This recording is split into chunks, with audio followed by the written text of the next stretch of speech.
How you get there. It is I, Quan Yin. Where you go is never as important as how you get there. Your final destination is Source. You are returning home to the truth of who you are, and that is a journey that has many stops along the way. So nowhere that you could ever go prior to arriving home could ever be your final destination. Therefore, every stop along the way is a part of the journey as well. And so none of these stops could possibly be more important than any journey that takes you to it. Be aware of what it is that you are doing on your way to where you are going. Are you clenching up, or are you relaxed? Are you working hard, or are you easing into it? Do you have time to stop and smell the roses, or do you push yourself beyond the point of exhaustion just to get there sooner? Live your lives in every moment in the precise way that you want to live your lives when you get to where it is you think that you are going. Wherever it is that seems more exciting or more enticing than where you are is just another point along the way. Ultimately, you cannot make a wrong turn.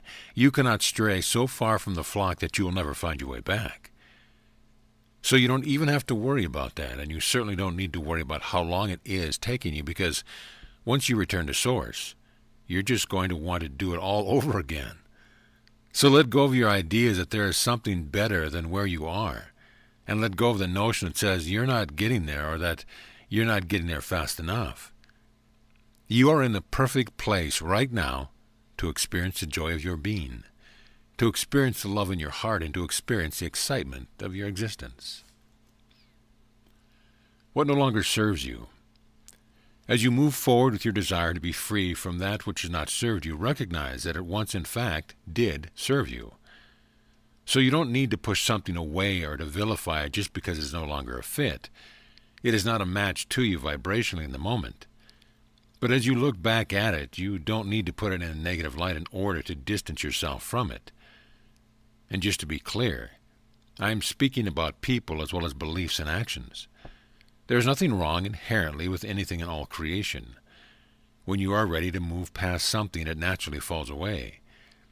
But you often believe that it is some power over you, that it can somehow attach itself to you and go along with you on the journey. That is not the case, however. And if you give it your attention or attempt to protect others from it, you will find that you have not actually moved past it at all. What you are in any moment is a creator being, and nothing has the ability to create itself in your experience. So you can relax when you let go of something. The biggest piece that I want you to take away from this transmission is that it is more important for you to let go of your judgment about something that no longer serves you than it is to let go of the thing itself.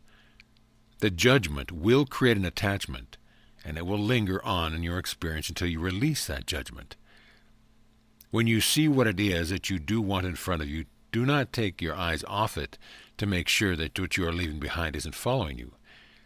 Nothing can get in the way of your expansion, of your becoming, but you can place obstacles in your way until you decide that you no longer want to do that. Romantic relationships. Opening yourself to another requires you to be vulnerable. You need to allow yourself permission to be exactly who you are. This is at the heart of why you connect in romantic relationships. It is not because you need the other person to be whole and to be complete. You come together to help each other heal. You come together because it is healthy for you to be exposed. It is a necessary part of your evolution to allow yourself to be seen, to be heard, to be felt, or to be experienced as you are. Many of you are looking for the perfect mate because you feel imperfect yourself, so you have this notion, this idea that the perfect other will compensate for your imperfection. And some of you actually find these mates and soon recognize that they are also going to prompt you to expose yourself and be vulnerable, perhaps even more so. When you feel that someone else has something that you do not have, some quality, some attribute, or some degree of attractiveness, that only magnifies your feeling of insecurity, your lack of self-love. So what I love to see in human relationships is when you let it all hang out, when you give yourselves permission to be messy, to have imperfections, and to be vulnerable and exposed. And when you accomplish this, that is when healing can begin. That is when the love of another can help you convince yourself that you are lovable just as you are. The primary reason why you feel drawn to connect with one another in the way is because your higher self knows precisely what you need. And so you will always be attracted to those who will be the catalyst for this type of growth experience. Be inappropriate.